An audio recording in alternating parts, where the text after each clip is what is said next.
It was totally compelling because he came across as an ordinary Joe. He came across as a decent man who was just caught up in this maelstrom. It was this great event he was never expecting to be in. And what I can't really understand is the Palace didn't help him beforehand, and they're not helping him now. Right.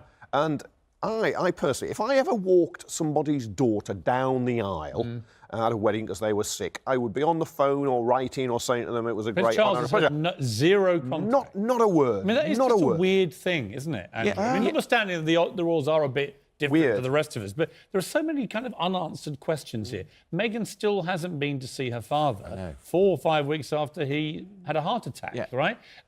Harry's never met his father-in-law. Which I thought Charles has never had a conversation or any contact with the guy whose daughter he walked down the aisle in front of 1 billion people. It's all a bit odd. I know, and we called it before the wedding, the Markle debacle, and now we've got a second Markle debacle because having not seen him or spoke to him on the day of the wedding, you'd think they'd have got to Dad straight afterwards. As I was watching that, I thought, this could be my nice dad. He was so kind and decent, and of course he made a mistake in doing those paparazzi photographs, but I thought it was rather touching when he said he thought his image looked so bad it was damaging his daughter because there was a picture of him with a can of beer and looking like... The trouble is, the more you try to do with the press to improve your image, sometimes the more that it can backfire. But Prince Harry knows all that because he's lived his life in the public eye, and I still can't understand why they didn't get over there and get him or see him after the wedding. One recently departed member of the household cavalry, one guard, right, who'd maybe just done some service, just come out, put him outside Thomas Markle's front door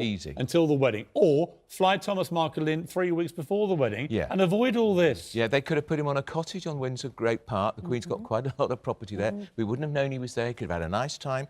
He could have had tea with the Queen, because Meghan's mum had tea with the Queen. Isn't it how she treats Kevin, when he did the deal with the paparazzi to stage pictures, I hammered him because Harry had the Palace, at Harry's behest, just told the media, leave this guy alone. And the very next thing we see are all these nice pictures. We're like, oh, that's a bit weird.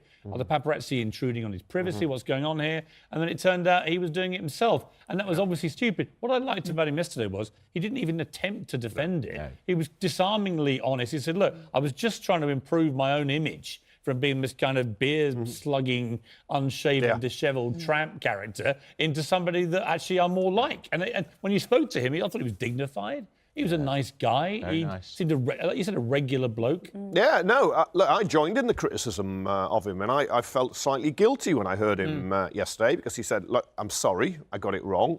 Absolutely honest, no excuses.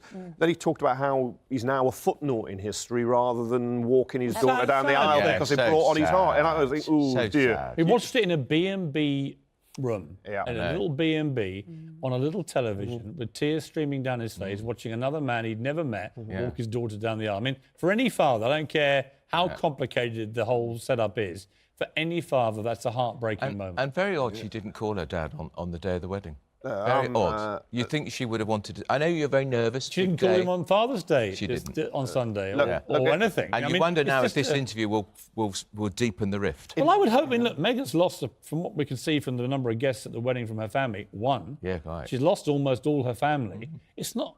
that in itself was a bit weird. Yeah. And now you've got her father, who we know until very recently she had a very close, loving relationship with.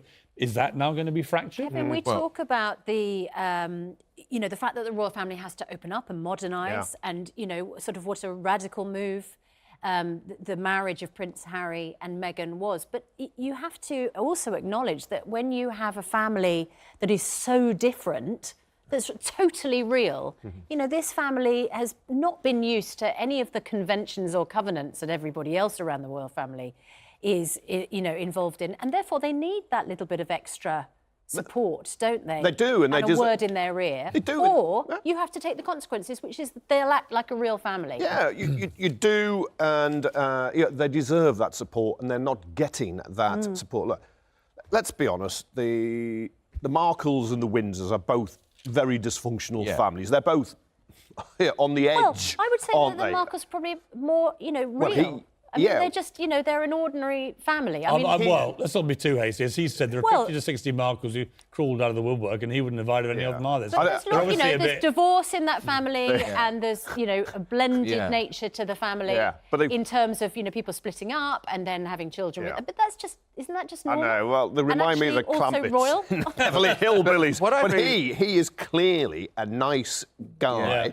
Who is just a bit shaken and taken aback by everything that's going on. And if I was Prince Harry, I'd get on a damn plane. Quite right. I'd take my new bride and I'd go and see this guy, and I'd be seen doing it, and I would put my arm metaphorically around him, probably physically around him, and say, sorry we let you down a bit. We let you to swing in the wind.